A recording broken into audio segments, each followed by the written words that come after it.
ایثار۔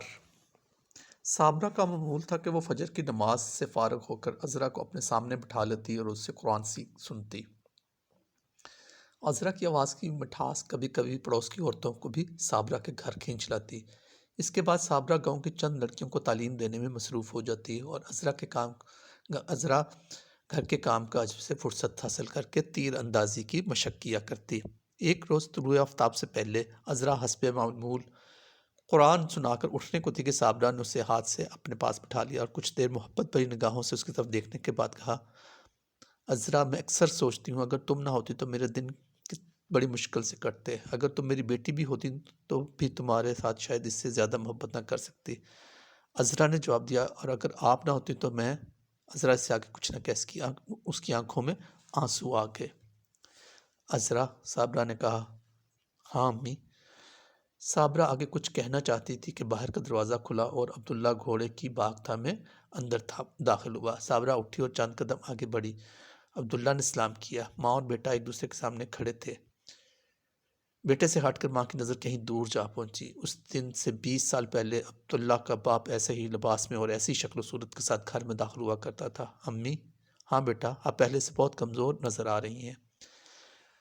نہیں بیٹا، آج تو مجھے کمزور نظر نہیں آنا چاہیے، لاؤ میں تمہارا گھوڑا باندھ دوں۔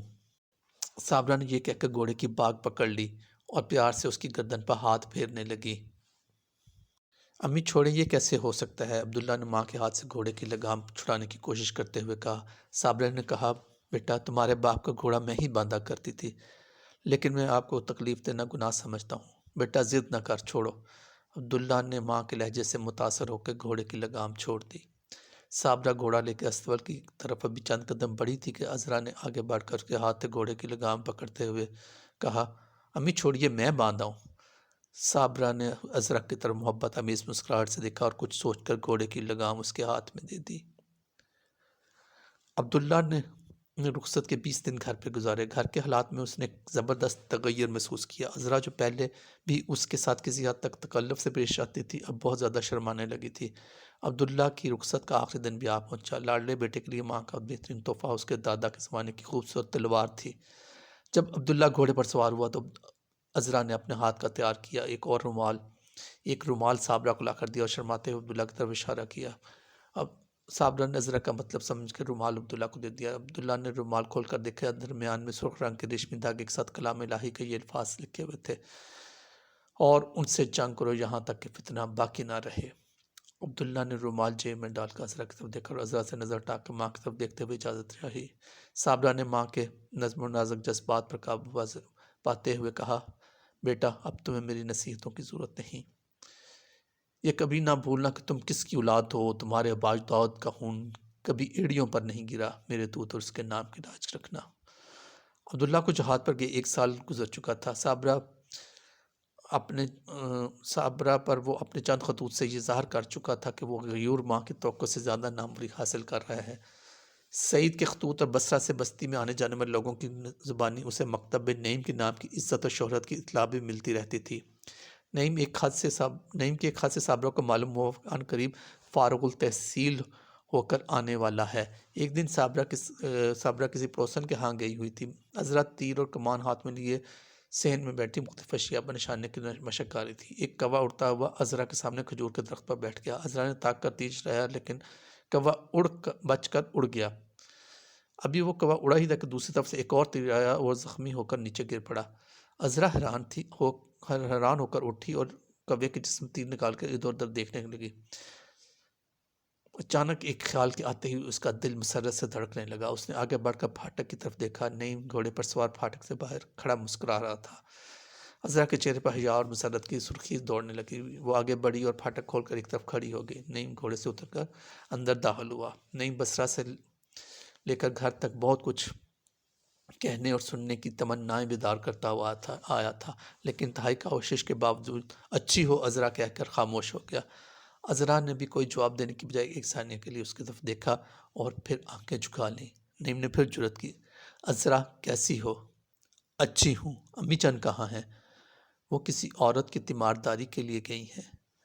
پھر دونوں کچھ دیر خاموش کھڑے رہے۔ عذرا، میں تمہیں ہر روز یاد کیا کرتا تھا۔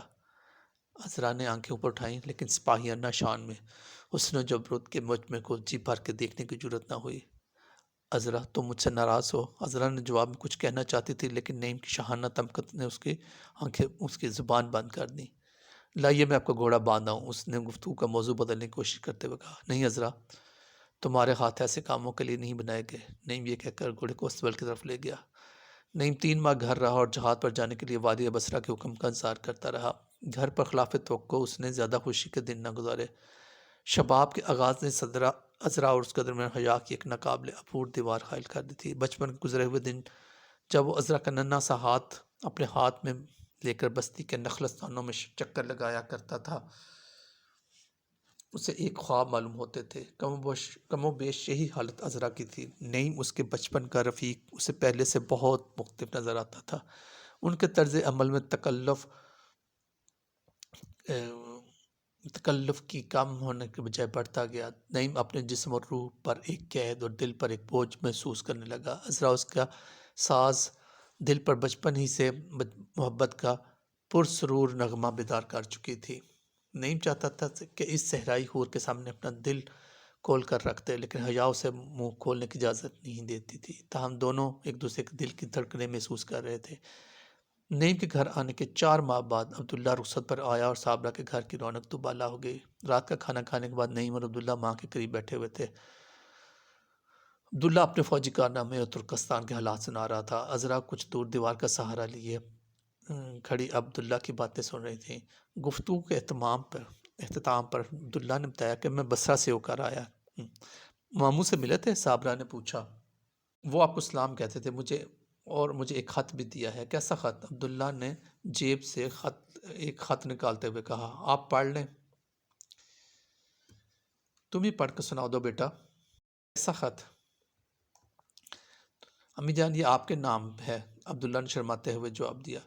صابرہ نے خط لے کر نعیم کی طرف بڑھاتے ہوئے کہا، اچھا بیٹا تم پڑھو۔ نعیم نے خط لے کر عذرا کی طرف دیکھا، وہ شمع اٹھا لائی اور نعیم کے قریب کھڑی ہوگی۔ خط کی تحریر پر نظر ڈالتے ہی نعیم کے دل پر ایک چرخا سا لگا۔ اس سے ماں کو سنانا چاہا لیکن خط کی عبارت نے اس کی زبان پر مہر ثبت کر دی۔ اس نے سارے خط پر جلدی جلدی نظر دوڑائی۔ خط کا مضمون نعیم کے لیے ناکردہ گناہ کی سزا کے حکم نامے سے زیادہ بھیانک تھا۔ اپنے مستقبل کے متعلق تقدیر کا ناقابل تردید فیصلہ پڑھ کر وہ تھوڑی دیر کے لیے سکتے میں آ گیا۔ ایک ناقابل برداشت بوجھ اسے زمین کے ساتھ پیوست کر رہا تھا، لیکن مجاہد کی فطری ہمت بروئے کار لائی اور اس نے انتہائی کوشش کے ساتھ چہرے پر مسکراہٹ لاتے ہوئے کہا، ماموں جان نے بھائی جان کی شادی کے متعلق لکھا ہے، آپ پڑھ لیں۔ یہ کہہ کر اس نے خط والدہ کو دے دیا۔ صابرہ نے شمع کی روشنی میں کی طرف سرک کر پڑھنا شروع کر دیا۔ اچھی بہن، عذرا کے مستقبل کے متعلق میں ابھی تک کوئی فیصلہ نہیں کر سکا۔ میرے لیے عبداللہ اور نعیم ایک جیسے ہیں۔ ان دونوں میں سے وہ تمام صفات موجود ہیں جو عذرا جیسی عالی نسب لڑکی کے مستقبل کے ضامن ہو سکتی ہیں۔ عمر کا لحاظ رکھتے ہوئے عبداللہ اس ضمانت کا زیادہ حقدار معلوم ہوتا ہے۔ اسے 2 ماہ کی رخصت ملی ہے۔ آپ کوئی مناسب دن مقرر کر کے مجھے بتا دیں، میں 2 دن کے لیے آ جاؤں گا۔ آپ مجھ سے زیادہ ان بچوں کی طبیعت سے واقف ہیں۔ یہ خیال رکھیں کہ عذرا کے مستقبل کا سوال ہے۔ سعید۔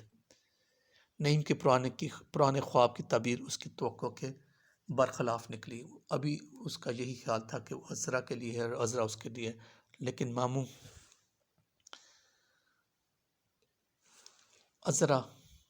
کے خط سے اسے ایک تلخ حقیقت کا انکشاف ہوا۔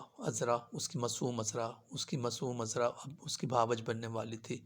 اسے دنیا و مافیہ کی تمام چیزوں میں ایک نمایاں تغیر نظر آنے لگا۔ دل میں رہ رہ کے ٹیس اٹھتی تھی۔